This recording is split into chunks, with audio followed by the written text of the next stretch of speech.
Sejam muito bem-vindos ao Semanário dos Bruxos, o podcast do Potterish. Eu sou Pedro Martins, editor-chefe do site. Eu sou Marina Anderi, gerente de marketing do site. Marina, não sei você, mas assim, toda vez que tá passando Harry Potter na TV e eu vou assistir, eu fico muito puto com algumas coisas, assim, sabe? Algumas coisas que me incomodam muito. Adorei que já foi bem enfático, bem assim, puto. Não, exato. Eu acho que a gente tem coisas muito legais nos filmes, mas como pessoas muito fãs que leram os livros várias vezes, não tem como não ficar irritado com uma caracterização, com falta de coisa aqui, falta de coisa ali. Realmente é um assunto um pouco delicado. Exatamente, e este é o tema do Semanário dos Bruxos desta semana: os erros mais graves dos filmes de Harry Potter.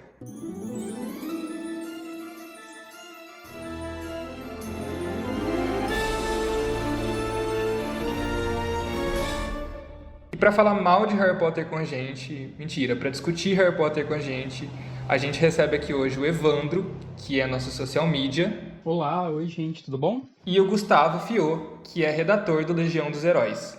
Oi, pessoal, tudo bom? Tudo certo. Tudo ótimo, gente. Melhor agora com vocês aqui. Ai, feliz. Gente, então assim, como a gente vai mostrar neste episódio do Semanário dos Bruxos, muitos personagens de Harry Potter foram mal adaptados, pouco desenvolvidos e até às vezes ignorados pelos roteiristas dos filmes, né? E eu acho que isso fica muito claro, assim, pra gente começar a mostrar para as pessoas, no caso do Rony e da Hermione, né? A personalidade deles foi completamente mudada no roteiro dos filmes para basicamente dizer que o Rony é burro e que a Hermione é inteligente, né? Sim, é uma grande simplificação, né? O Rony foi transformado em alívio cômico. Acho que principalmente nos primeiros livros, porque ele é do mundo bruxo, ele tem uma família bruxa, mostra como ele sabe muito mais que a Hermione, né? E enquanto ela teve poucos meses pra entender onde ela tava, se metendo antes de ir pra Hogwarts. Não, exato, eles meio que pegam os arquétipos super superficiais assim, colocam lá e acabou, finaliza, né? E é aquilo, né? A gente sabe que o Steve Kloves gostava muito da Hermione, né? Eles têm essa história, né, de que a J.K. Rowling e ele conversaram pela primeira vez, assim, e aí ele revelou pra ela qual era o personagem que ele mais amava. E ela ficou muito chocada, porque era a Hermione, tipo... O Steve Kloves, pra quem não sabe, é o roteirista de praticamente todos os filmes de Harry Potter, né, gente? Ele só não roteirizou, se não me engano, A Ordem da Fênix, né? Ordem da Fênix. Não, pois é, tipo... Então eu acho que ele tinha tanto amor por Hermione que ele foi passando... Porque é isso, tipo, literalmente tem falas que são do Rony nos livros, que nos filmes são da Hermione. Essas falas foram completamente trocadas, né? A gente sempre achou, né, assistindo aos filmes que era da Hermione, mas na real a gente vai ler o livro e fala, não, pera aqui, isso aqui quem fala no livro é o Rony, né? Essa fala aqui que é de Câmara Secreta. Vocês já acham que eu devia ter falado a eles daquela voz que eu ouvi? Fala o Harry, né? Não, respondeu Rony sem hesitar. Ouvir vozes que ninguém mais ouve não é um bom sinal, mesmo no mundo da magia. E aí no filme quem fala é Hermione. E eu acho muito louco que, tipo assim, apesar de eu já ter lido o livro várias vezes, na minha cabeça quem fala isso é a Hermione. Porque os filmes ficam muito fixados na nossa cabeça, né? Mesmo a gente que é fã, que já leu os livros várias vezes, a gente fica com essa coisa na cabeça, né? Porque a gente assiste muito mais vezes aos filmes do que lê os livros, né? Essa cena aí de prisioneiro é muito isso, né? Tipo, o Rony é arrastado lá pra Casa dos Gritos, tá todo machucado, e aí na hora que aparece o Sirius e o Remus, ele chega pra falar, vocês vão ter que passar por cima da gente, né? Tipo assim, pra poder... Se vocês quiserem o Harry. E aí no filme coloca a Hermione, então até o ato de coragem, essa coisa bem grifinória, né? Também vai pra ela. O que sobra pra ele, afinal? Transformar ele num personagem covarde, né? Tipo, é engraçado ser covarde. É verdade. Sendo que nos livros, na realidade, é o contrário, né? Porque assim, a gente tem que parar pra pensar. O Rony tava lá com a perna toda ferrada, todo ensanguentado, praticamente controlando a dor pra não gritar, e ele é o cara que vai lá na frente de todo mundo e tem essa postura, né? Uhum. E não foi só o Rony, né, gente, que ficou prejudicado com esse descuido dos roteiristas, né? Nos filmes, a Hermione perdeu quase metade da inteligência dela, do ativismo dela em prol de pessoas e criaturas que sofrem preconceito no mundo bruxo, por exemplo. Tipo, nos primeiros livros, né, a gente conhece pouco da Hermione, ela é uma menina meio sabe-tudo, meio chata até, né, os meninos acham, mas depois ela mostra que ela é uma pessoa sensível, poderosa e que tem muita sede por justiça, né, de querer que as coisas sejam justas nessa sociedade e tal, acho até um pouco por causa do lugar dela enquanto sangue ruim, né? Mas, tipo, uma coisa que me parece muito também é que entrou muito naquela coisa de, tipo assim, não tem problema você ser inteligente desde que você seja bonita e se arrume, sabe? Eu acho que tem muito isso, porque aí não tem tanta questão, não é a nerdzona, não é a, sei lá, baranga, sei lá que se usa essa expressão ainda. Mas, tipo, não é isso, sabe? Enquanto no rolê, nos livros é muito tipo, tem o cabelo armado e tem dentes protuberantes que ela podia ter resolvido e não quis. E, tipo, porque ela tá desconfortável sendo ela mesma, sabe? Não precisa ficar mudando. Só que aí nos filmes ela é Emma Watson. Não é culpa da Emma Watson ser tão bonita, mas eles podiam também, né? É que não vende, cair né? nessa. É que não vende, né? Tipo, foi uma escolha muito consciente, assim. Não vende-se pessoas feias, especialmente para adolescentes, né? E mulheres, né? Homem feio, tudo bem. Agora, mulher... Em uma época, inclusive, que tudo era muito diferente do que é hoje, né? Não tinha diversidade nenhuma, assim, né? Pensando que 15, 20 anos atrás, quase, a situação era muito diferente, né? Na produção audiovisual. Já é ruim hoje, pior ainda, antigamente. Até a icônica frase do "é assim que fica meu cabelo quando eu tô de costas", nunca é uma frase que a Hermione diria, né? Não, ali eu marco a morte da Hermione dos livros, assim, sério. Não dá. Tipo, é um nível, assim, gente, quando que a Hermione falaria isso? Tá ligado? Tipo... Tá ali naquela maior preocupação se ela vai sobreviver, né? A Hermione provavelmente estaria pensando em todas as maneiras de fazer aquilo dar certo.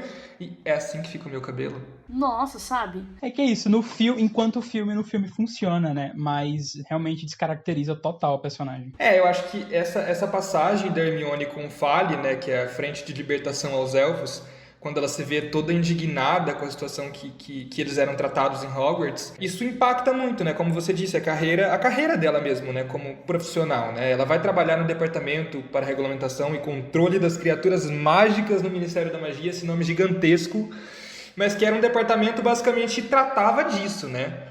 E não só ali, né? A gente vê que em Cursed Child, considere vocês Cursed Child canon ou não, é uma discussão complexa, mas ela se torna ministra da magia, né? Então isso diz alguma coisa a respeito de o quanto esse ativismo da Hermione era importante, né? E eu acho que o principal é compreensível o corte? Só que teriam maneiras de você abordar isso de uma maneira que fosse mais suave, que não gastasse tanto tempo de tela?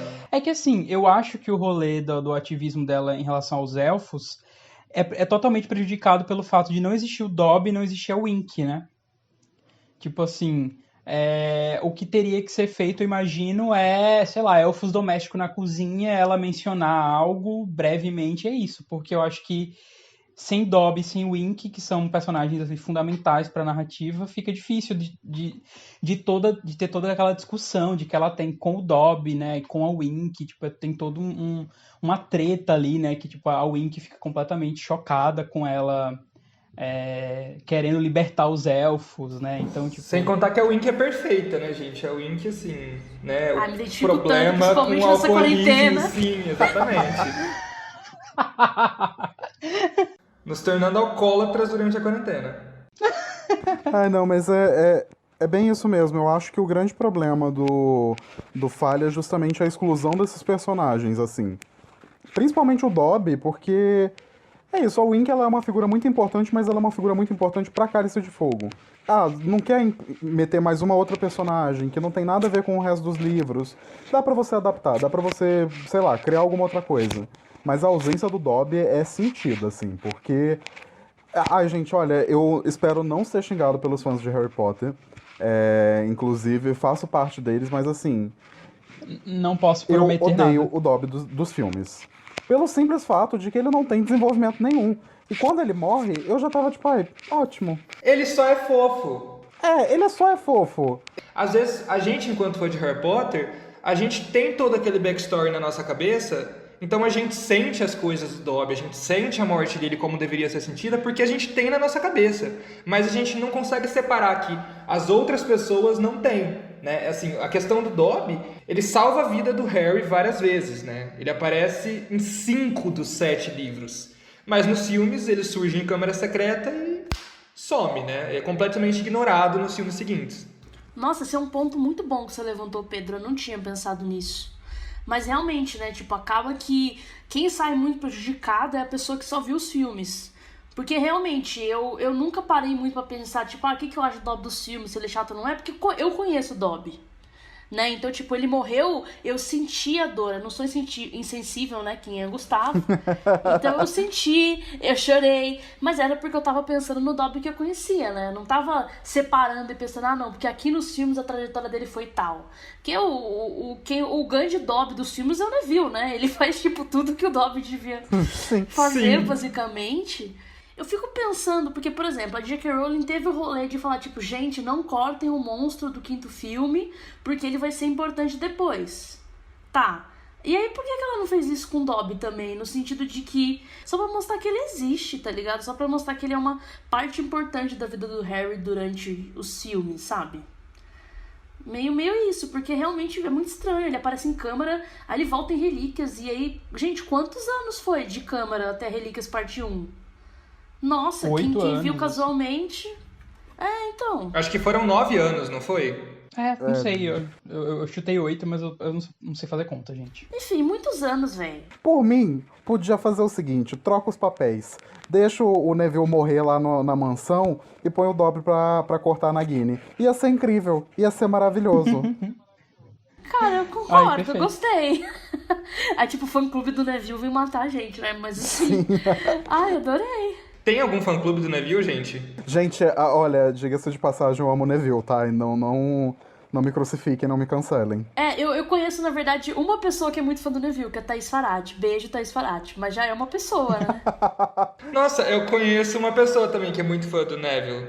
Luan Santana, gente. Berro, é real! Sim! Quando a gente entrevistou ele no Fã Revelho, era o personagem... Sim, se a gente achar um trecho dessa entrevista, contextualiza, né? A gente entrevistou o Luan Santana sobre a relação dele com Harry Potter. Eu, no caso. E ele falou que o personagem favorito dele é o Neville. A gente já tem Luan Santana, Thaís Fará. É isso, gente.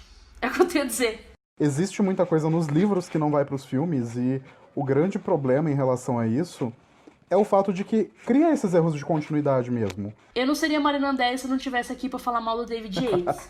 Mas é porque, tipo, eu acho que ele filma tanto que ele esquece as coisas, tá ligado? Ele esquece o que foi explicado e o que não foi. Porque assim como nós que lemos os livros, eles sabem de tudo. Aí eles esquecem que tem gente que não sabe.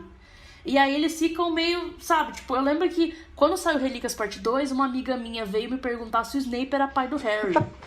E, tipo, olha... Eu entendo por que você pensou isso. Porque, tipo, quanto de Lily James a gente tem? Quanto é explicado? Sabe? O que a gente entende, mais ou menos? A gente tem a explicação do que os marotos? Nem isso direito. Então, tipo, eu entendo por que ela se confundiu. Porque mostrou lá uns flashbacks, eles crianças, eles, sabe? Não, é confuso mesmo.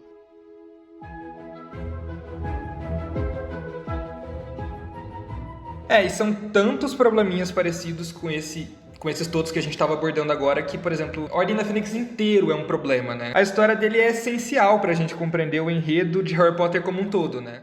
É em A Ordem da Fênix que a gente conhece a profecia, né? O problema é que no filme a história da profecia é muito confusa. Tipo, pega uma pessoa que não lê os livros, coloca ela pra assistir e pergunta pra ela o que você entendeu da profecia. Ela provavelmente não vai ter entendido nada. Olha, eu arrisco dizer que a pessoa não sabe nem que teve uma profecia. Pois é, tem umas bolas lá e é isso, né? Nossa, tipo, eu esqueço que existe a profecia quando eu penso no filme, assim, tipo, nossa, o que é aquilo? Jesus. E, tipo, no filme a gente meio que tem que aceitar que ela é importante, que o Voldemort quer ela, tipo, a qualquer custo. Exato. Mas não fica claro por que ele quer. É tipo, gostei dessa bolinha que quero pra mim. É tão linda essa bolinha.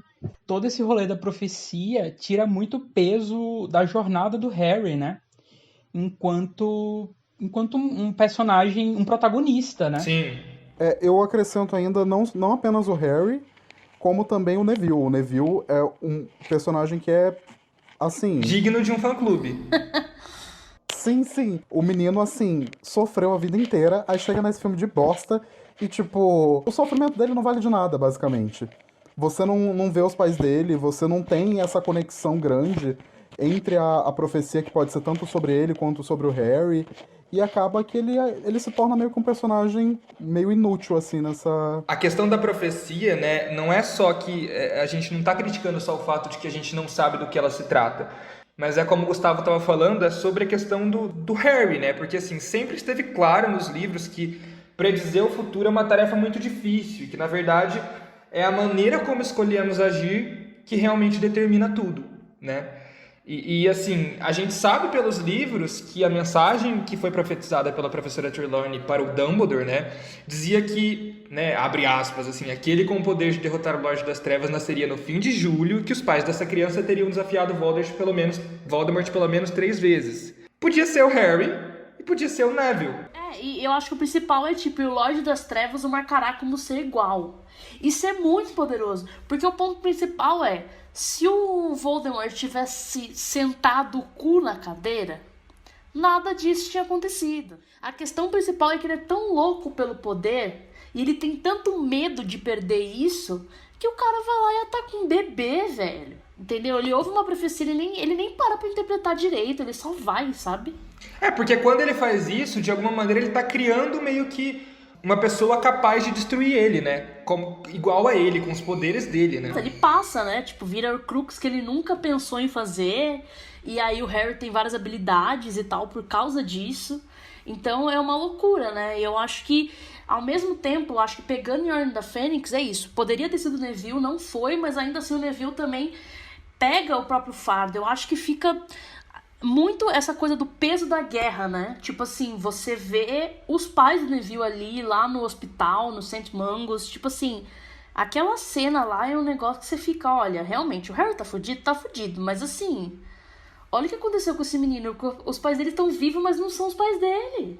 Não impactou só o Harry, né? Eu acho isso é legal de você entender isso, de que é uma guerra, e a guerra ela traz consequências pra tanta gente, né? O Harry não foi o único, a única vítima. Acaba tirando um pouco, assim, da tragédia da vida do Neville. E eu acho o Neville um personagem muito complexo, muito interessante. E eu acho que, pra mim, o grande pecado de Ordem da Fênix é completamente cagar pra história do Neville, que é muito importante. Então, até mesmo o fato dele ir lá e matar a Nagini não tem o mesmo peso que tem nos livros, assim. Uhum. Eu acho que a questão da história do Neville é uma coisa muito assim, né? Cagaram na história dele, não só porque não representaram bem ele, mas porque não representaram bem a questão da profecia. Se tivessem representado bem a questão da profecia, daria pra gente entender toda essa questão que bateria na trama do Neville, né?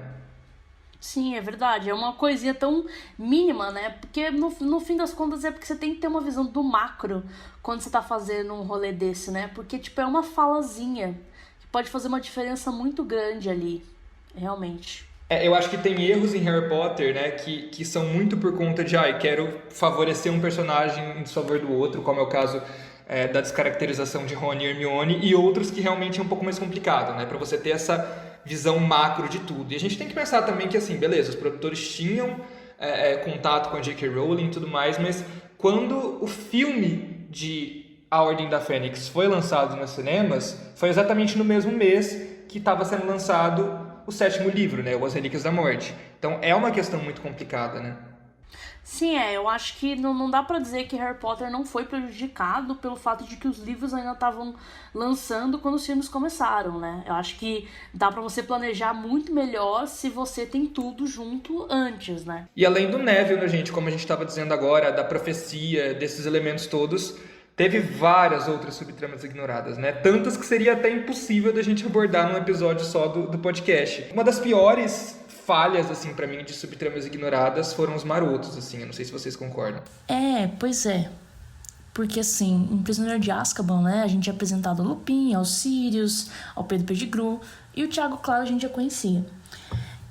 E a gente também é apresentado a persona deles, né, dos marotos, né, tipo Aluado, Pontas, Rabicho e Almofadinhas.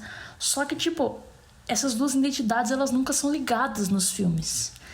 Então, pra quem vê os filmes, isso não fica claro que eles são as mesmas pessoas. Até porque, por exemplo, em Ordem da Fênix, o Olho Tonto se refere aos Sirius como Almofadinhas. Quando o Harry é capturado pela Umbridge, ele fala pro Snape, pegaram almofadinhas, né? E aí, só que, tipo, quem é a Moff Gideon, tá ligado? Tipo assim, isso não tá claro, realmente, assim, pra quem só vê os filmes. E isso é um grande problema. Eu acho que o Rabicho, ele é se referido como Rabicho frequentemente, né? O Voldemort chama ele de Rabicho, tipo, ele é o Rabicho de fato. Os outros, eles assumem esse nome meio que eventualmente, assim. Acho que é meio isso. Dá pra gente até fazer uma análise sobre isso, de evolução como pessoa, se o Rabicho é essa própria pessoa ou não. A gente pode Dá pra fazer deixar toda uma pro análise futuro. Um psicológica. próximo né? episódio. E, tipo, como o Gustavo falou, antes também tem o rolê do espelho de 2 sentidos, O né? que é o espelho de 2 sentidos? Vamos relembrar, assim, o que é o espelho de 2 sentidos. Que é um presente que nos livros o Sirius dá pro Harry no início lá de Ordem da Fênix. E beleza, aí o Harry simplesmente esquece desse objeto. Tanto que é isso, ele tem a visão de que o Sirius tá sendo atacado no ministério, vai lá, chama a D toda, não sei o que, mó treta. Depois, quando o Sirius morreu já, né, ele volta pra Hogwarts, o Harry no caso, e vê o espelho e fica, putz, fui burro, tá ligado? E aí, tipo, enfim, isso não acontece no filme, né? No filme ele nem dá o espelho, nem o Harry tem esse momento de olhar o espelho depois que o Sirius morre. Mas aí, em Relíquias da Morte, ele tem uma importância muito grande pra trama, né? Porque é o espelho que fica ali com o Harry, que ele fica olhando, ele acha que é o Dumbledore, e na verdade é o Aberforth Dumbledore, né? Que vai ajudar o trio a voltar pra Hogwarts e tal. Então, assim, como o Pedro falou, acho que se pá, os roteiristas não tinham noção. Se pá não, né? Quase certeza eles não tinham noção da importância do espelho quando eles escreveram Ordem da Fênix, né? O roteiro de Ordem da Fênix, porque o 7º livro estava sendo lançado, né? Não tinha como eles saberem da relevância. Mas é isso, eu acho que custava nada no filme Relíquias da Morte explicar o espelho, de onde ele surgiu de alguma forma, não mencionando os Sirius, né? Dando outro tipo de origem, ou simplesmente não colocando o espelho. Aí, sei lá, eles ignoram tantas coisas, né? Podia ignorar isso também, não sei. Da onde ele tirou aquele espelho? Eu acho até que tem uma solução bem óbvia pra isso, que era simplesmente botar o Dumbledore pra dar esse espelho pro Harry em Enigma do Príncipe. Beleza, vai mudar completamente o sentido da coisa. Mas você já dá pro Dumbledore esse papel, até porque é o irmão dele, né, que tá com o espelho em Relíquias da Morte. Então você já tem uma conexão mais próxima, assim, mas nem isso tentaram, assim. É verdade, podia ter sido a solução total. Eu acho que a única solução que não devia ter sido feito é simplesmente tirar esse espelho da puta que pariu e dar o Harry, né? Tipo, poderia ter sido arrumado qualquer solução. Fez a cagada conserta, mesmo que você precise sair um pouco do que foi dito nos livros, né? O importante é você não deixar o espectador do filme confuso, né? Eles mostram um pouco a Ariana, sabe? Tipo, o quadro dela, né? Ali, quando eles vão entrar em Hogwarts. Mano, pra quê? Se você não vai explicar a história dela direito, então não tem pra quê você colocar ela. Você colocar o nome, você deixar o Aberforth, tipo, leve eles, e não sei o que. Tipo, deixa quieto, então. Ou você mostra direito ou você não mostra. Eu acho que também é meio isso. Não, e é sabe? aquele diálogo ainda super assim. O Dumbledore sacrificou muitas coisas, inclusive a Ariana. E tipo, quem é a Ariana? Ok, Sabe? quem é? A grande. Grounded. Muitas das coisas ficam como realmente... é um easter egg aqui pra quem lê os livros. E pra mim, eu acho que não tem nenhum problema em você fazer isso. Só que tem um problema considerável quando você faz isso com coisas que são realmente grandes. Que é a questão dos marotos, que é a questão desse espelho, que é toda a história da Ariana. E vira aí. Isso aqui é um easter egg pro leitor. Beleza, mas isso aqui tem um papel crucial na narrativa. Não dá pra você deixar ali no cantinho e tipo, quem leu vai entender. Porque é uma coisa que precisa ser entendida pelo público geral, assim. Eu senti um pouco de fanservice, na real, quando eu tava vendo os últimos 2 filmes, assim. Porque parecia, vamos colocar esses elementos pra deixar os fãs felizes, mas, tipo, não vamos explorar. E na época a gente deve ter até ficado feliz, né? Tipo, nossa, a Ariana ali, sabe? Tipo, tá, mas e o resto, assim? É que o Enigma do Príncipe não trabalha, né? O passado do Voldemort direito. Porque, assim... Basicamente, mano, o ponto de Enigma do Príncipe, o livro, é uma preparação pro Harry ir lá pra guerra depois, pra matar o Voldemort, pra dar um jeito nisso aí. Então é muito importante essas aulas que ele tem com o Dumbledore e tal. E aí, tipo, eles colocam, sei lá, 2 cenas no filme. E aí o resto é, como que o David Yates falava? Sexo, poções e rock and roll. Ai, meu pai amado. Sim, gente, pra quem não lembra... O David Yates, o diretor do Enigma do Príncipe e de vários outros, ele definia esse filme em entrevistas para a imprensa, enfim, saía nas capas das revistas, que Enigma do Príncipe era um filme de sexo, poção e rock and roll. Deus, que morte. Né? Lentíssima e dolorosa. David Yates devia ter sido preso, assim, é só o que eu tenho a dizer.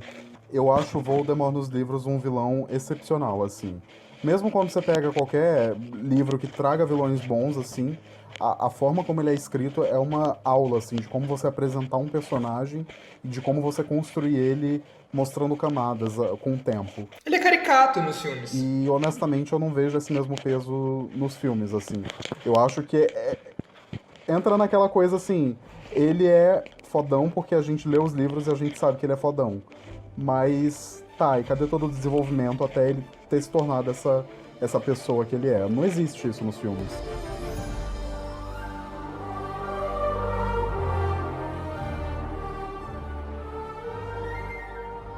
E enquanto a gente teve personagens que são cruciais para o entendimento da história, para dar profundidade à história, a gente também tem coisas que não são tão assim problemáticas, né? Não são tão importantes para a narrativa no escopo como um todo, mas que se você vai abordar, aborda direito, né? Este é o caso do Ted Lupin, o filho do Remo com a Tonks, né? Sim. Até hoje eu não entendo por que raios que eles resolveram mostrar que existe essa criança se ela de fato é tratada desse jeito, assim. Poderia ter sido facilmente ignorado, né? Como você falou. Até porque em Relíquias da Morte parte 1, né, a Tonks vai mencionar que tá grávida e eles interrompem ela na hora de mencionar que ela tá grávida. Então, tipo, what? Por quê? Por que vocês não deixaram a mulher falar? Não faz sentido. Tipo, se daqui a pouco a mulher vai... Tá Não, ligado? exato, mais uma vez silenciando uma mulher. E num momento, inclusive, muito assim, de uma puta de uma tensão, né? Tipo, o Harry tá ali basicamente, assim, à beira da morte, ou pelo menos do que ele acreditava que seria a morte, né? Se entregando pro Voldemort na Floresta Proibida. Sim. E aí ele vem, tipo, e o seu filho? E a gente fica, que filho? Você teve um filho, tipo, no meio da batalha? O que aconteceu, assim? Ele acabou de parir ali. Então... Seu filho, que filho, cara? Gente. E todas as pessoas que assistiram o filme comigo, todas elas tinham a mesma reação. Elas olhavam pra mim e falavam, que filho? Uhum. É que parece que, tipo, parece que eles cortaram a cena, né, do Remo indo lá no Chalé das Conchas e falando tudo pro Harry e tal. E eles esqueceram que eles cortaram. Deve ser. Tipo, parece que é isso, tá ligado? Não, pois é. Eu não sei, é que a gente é chato, né? A gente quer as coisas certinho. Não adianta você fazer um easter egg. A gente quer que esteja lá, sabe? Não, exato. É que eu penso mais em quem não é fã, não tô nem pensando em mim. Que o easter egg faça sentido, né? Pra quem não é fã. E aí, gente, com essa discussão toda, a gente chega num ponto que, assim, é o mais importante dessa discussão, né, Marina? Com certeza. Eu vim aqui Marina só já isso. tá, assim, aqui pra discutir que a Gina, gente. A Gina, que nos livros, ela realmente surge como uma menina tímida, que é irmã do amigo do protagonista, tem um crush no protagonista aleatório, mas com o passar dos anos nos livros, ela se torna essa pessoa completamente popular, enfim, a aluna mais popular da Grifinória, provavelmente, né? Segura de si, assim, determinada em relação ao quadribol, em relação a tudo, mas nos filmes a história é bem diferente, né, Marina? Sim, com certeza. Eu acho que a Gina, né, as pessoas resumem ela como sem sal. E de fato no filme é muito isso, né? Ela tem a parte dela ali em câmara, né? Que ela é possuída, etc, etc. Mas depois ela fica muito no fundo. Né? Acho tipo assim, em Prisioneiro ela tem uma fala que é tipo assim, como que é? A mulher gorda sumiu, tá ligado? Tipo, A mulher gorda, ela sumiu. gente, o Evandro é perfeito, né? Contratem Evandro como dublador, tá, gente? Em Ordem da Fênix, seria quando ela começa a ganhar mais destaque nos livros mesmo, que ela começa a ficar mais confortável e ser mais ela mesma. Eles decidiram no filme que, ela ia fazer um reducto e é isso. Tipo, ok, então beleza, o reducto dela é forte, sabe? Tipo, você não começa a ver, porque o ponto é que ela e o Harry começam a virar amigos, a gente começa a conhecê-la, né? Mais. Mas é porque no filme eles não são amigos, né? Basicamente. Então, tipo, o Harry chega em Enigma e aí ele olha ela de longe, né, que o Dumbledore deixa ele na toca, e aí, tipo, de repente ele fica, eita, gatinha. Tipo, Rola um imprint, né? Uma coisa meio crepúsculo, assim, meio... Exato, rola um imprinting atrasado, tá ligado? Tipo, então, realmente a gente vê isso. A gente vê ela fazendo feitiços fortes, você vê que ela e o Harry se gostam, mas você realmente não vê aquele desenvolvimento da... Eles são amigos? O que eles têm a ver? Por que eles querem ficar juntos, sabe? Você não consegue entender muito. E, tipo... ela é a minha personagem favorita, né? Então, Compreensível você ficar puta.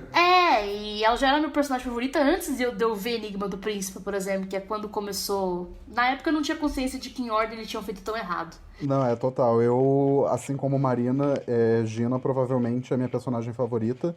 E eu acho incrível, assim, como todo o romance deles é resumido à cena dela amarrando o cadarço dele, né? Que é inclusive uma das piores cenas de toda a franquia. Meu Deus, que vergonha, véi. E é isso. Eu lembro que quando eu vi no cinema, eu tapei o olho. Eu falei, gente, não dá. Nossa, gente, isso assim é um constrangimento.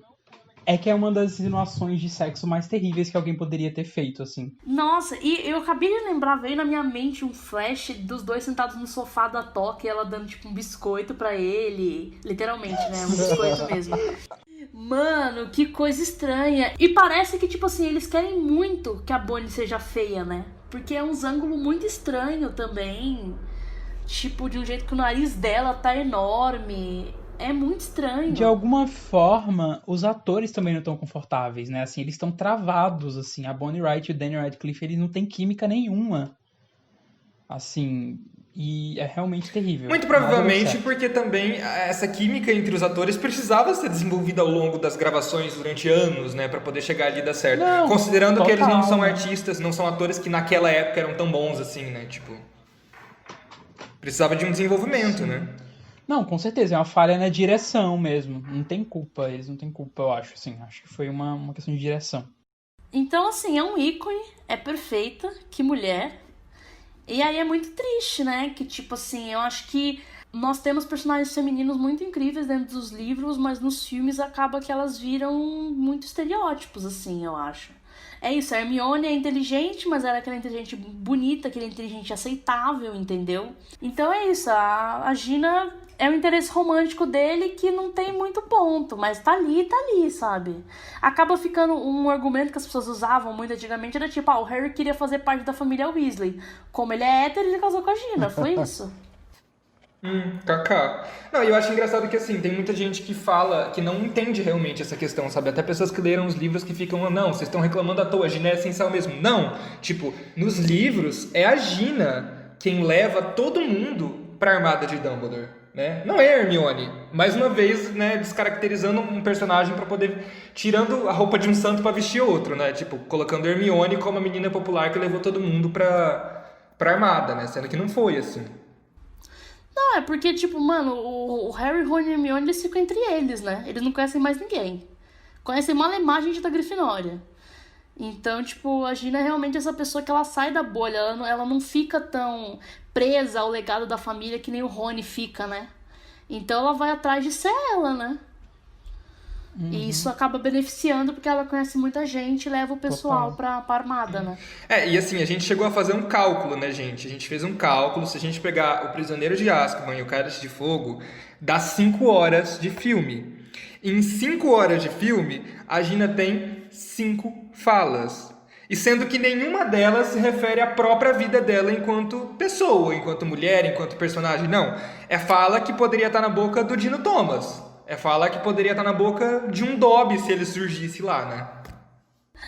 Nossa, com toda certeza, assim. Poderia estar na boca do cara do Sinistro, gente. Nossa, sim. Ai, que ícone. Eu acho que a gente tá aqui falando mal dos filmes, mas o ponto principal é que nos livros não tem o Menino do Sinistro e nos filmes tem e ele é perfeito. Fã clube do Menino do Sinistro. Palmas para o Menino do Sinistro.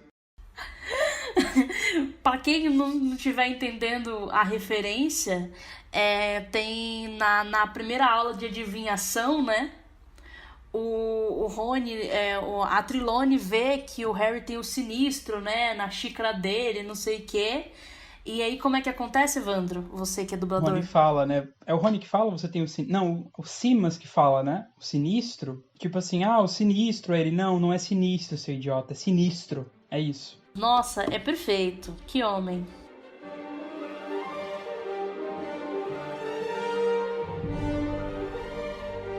Mas é isso, né, gente? A gente poderia ficar aqui discutindo não, né? Falando mal dos filmes de Harry Potter, horas e horas e horas. Mas, assim, entre tantos erros e alguns acertos também, né? Não dá pra falar que não tem acerto, porque tem acerto, né? Vocês acreditam que Harry Potter deveria ser refilmado? Os erros, esses erros todos que a gente discutiu, que a gente considera mais graves, justificam uma refilmagem? Olha, por hora, eu acho que não. Apesar dos erros, eu fico satisfeito com o que foi feito, assim, tipo, acho que é algo que não deve ser mexido agora. Eu sou contra reboots, assim, muito cedo, sabe? Eventualmente deve ser refilmado, né, daqui a 30, 40, não sei quantos anos. E aí eu espero que eles absorvam todas, que eles escutem nosso podcast e absorvam as críticas e façam adaptações melhores. Olha, ser bem sincero, assim, eu realmente sou contra uma nova refilmagem de Harry Potter, mesmo daqui a 50 anos, porque eu acho que a essência da história já tá lá. E você refazer esses filmes, você basicamente ia fazer eles de volta, acrescentando mais umas coisas dos livros e, sei lá, tirando, sei lá, subvertendo alguns temas, assim. Então, eu particularmente não tenho interesse, assim. Mas, assim, eu não reclamaria de, sei lá, ter um filme solo da Gina, pra trabalhar bem ela. Faz um filme oficial aí do Voldemort pra trabalhar o passado dele. Porque... Ou faz um filme do Menino do Sinistro. Exato, também. Eu acho, assim, imprescindível esses... Eu acho que essas ideias, assim, já não, vamos trabalhar personagens... Principalmente o Voldemort. A Gina eu falo mais zoando, mas... O Voldemort dava pra trabalhar ele numa minissérie do HBO Max, sei lá, um filme. E trabalhar um pouco mais do passado dele, sabe? Mas assim, refilmagem eu não concordo, não. E você, Marina? Eu acho que vai acontecer. Porque afinal o Quase capitalismo, inevitável. né? Capitalismo, etc. É quase inevitável. Eu acho que eu gostaria de ver aquela coisa, aquela vontade de fã de ver as coisas na tela certinho. Eu acho que como eles vão ter, muitos anos, daqui muitos anos mesmo. Então eles vão ter todos os livros lançados, obviamente. E também já vão ter o feedback do que não deu certo nos filmes anteriores. Então eu acho que é um projeto que daria muito mais certo, assim. Espero, né? E acho que é bom lembrar que tanto eu, quanto o Gustavo, quanto o Evandro somos formados em cinema, então a gente vai estar disponível. Com certeza. Sim. Tá bom? Ai, isso. gente, eu posso roteirizar uma série, assim, de, tipo, 10 episódios pra cada livro. Eu topo. Eu acho que uma série seria tão legal também. Não precisa ser filme, né? Pode ser série. No mundo que a gente vive hoje, o Dobby, por exemplo, estaria em todos os filmes simplesmente pra ter Funko Pop dele, diferente em cada filme. Sim, é verdade. Pronto, entendeu? Resolveu o problema. É verdade. E digo mais, ainda teria o Baby Dobby. Com Meu certeza. Deus! É verdade. Ai, eu já tô 100%. emocionada pensando. Gente, o Baby Dobby vai rolar. Esperamos. Meu Deus. Mas é isso. Eu particularmente concordo com aqueles, né? Não, eu entendo, assim, muito a reclamação dos meninos de, tipo, não haver tanta necessidade e tudo mais, mas eu concordo com a Marina que é inevitável. Eventualmente vai rolar. E eu só espero que a gente não precise fazer um próximo, não sei quando, novo Semanário dos Bruxos pra falar das mesmas coisas e dos mesmos erros, né, gente? Não, exato. A fé é essa, sim. Sabendo que inevitavelmente eles vão fazer, que pelo menos façam corretamente, né? Sim. E as pessoas que estão ouvindo, fiquem tranquilos, tá? A gente gosta dos filmes. É só porque a gente decidiu falar muito mal hoje. E a gente pode outro dia vir falar bem também. Por incrível que pareça, né? É porque falar bem não dá audiência, né? Também, exatamente. Então é isso, gente. Foi muito legal falar mal de Harry Potter com vocês. Antes de finalizar, só queria que vocês dois, Evandro e Gustavo, falassem um pouquinho sobre vocês, sobre os projetos de vocês, enfim, pro pessoal conhecer vocês também. Ai, gente, eu também adorei. Amei muito participar do podcast, tá? Quem quiser continuar falando mal dos filmes de Harry Potter, eu tô disponível, né, pra conversar em todas as redes sociais possíveis.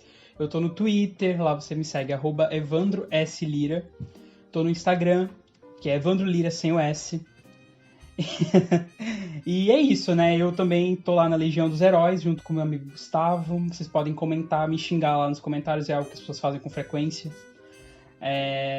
E é isso, também estão nas redes sociais do Potterish, né? Se você mandar uma mensagem pro Twitter do Potterish, pode ser que seja eu a responder, pode ser que não seja. Mas fica aí a tentativa. Como o Evandro falou aí, se vocês quiserem me conhecer um pouco mais, estou na Legião também. Vocês podem ir lá me xingar nos comentários, mas eu não vou ler, porque eu não leio o comentário de canto nenhum. Então eu ponho o Evandro pra ler pra mim. E assim, é isso, gente. A gente tá em rede social. O meu nome no Twitter é muito difícil, assim, mas é arroba. Vamos lá, com calma. Mas é arroba GUS_FIAUX. E aí. Então, gente, vocês voltam, rebobinem aqui a Exato. fita do podcast e anotem o negócio dele certinho. É difícil, mas infelizmente a bicha nasceu com o nome fresco, então complicado, né, gente? Também eu faço lives voltadas para o horror no canal de uma amiga minha, que é a Carissa Vieira. E eu também tô sempre falando de terror um pouco no Twitter, assim. Espero um dia poder estar aqui falando de elementos de terror em Harry Potter e em breve, assim, tá surgindo um canal no YouTube, mas é coisa do futuro. Então, né, vamos deixar pra depois. Mas sigam o Gustavo pra vocês ficarem atentos a isso. Se vocês quiserem me acompanhar nas redes sociais, é Marina Andere em todas, né? Marina, ANDERI. E tô ali sempre fazendo um conteúdo muito engraçado, muito divertido. Vocês não vão se arrepender de me seguir. Muito conteúdo sapatão também. No meu caso, gente, vocês vão se arrepender de seguir, mas eu vou falar do mesmo jeito. O meu é até um pouco difícil de falar, porque eu sou um pouco enjoado também. Mentira, é porque não tinha meu usuário quando eu fui pegar. É @IMPedroMartins, de I'm, em inglês. Eu tenho vergonha, mas eu preciso falar, então não tem como. E eu e a Marina também fala muito sobre Harry Potter nas redes sociais do Potterish, né, gente? Se vocês não conhecem ainda, no Twitter é @Potterish, com 2T, normalzão. No Instagram é Potterish Oficial, porque tinham roubado o nosso, né, furtado o nosso URL. E no Facebook a página é Potterish, se vocês pesquisarem vocês vão encontrar. E claro, no nosso site todas as notícias do mundo bruxo, dos atores de Harry Potter, dos projetos deles, potterish.com. E é isso. Esse foi mais um episódio do Semanário Bruxo. E até a próxima. Não se esqueça de seguir o nosso podcast, de também classificar ele e deixar um comentário pra gente saber o que você achou desse episódio.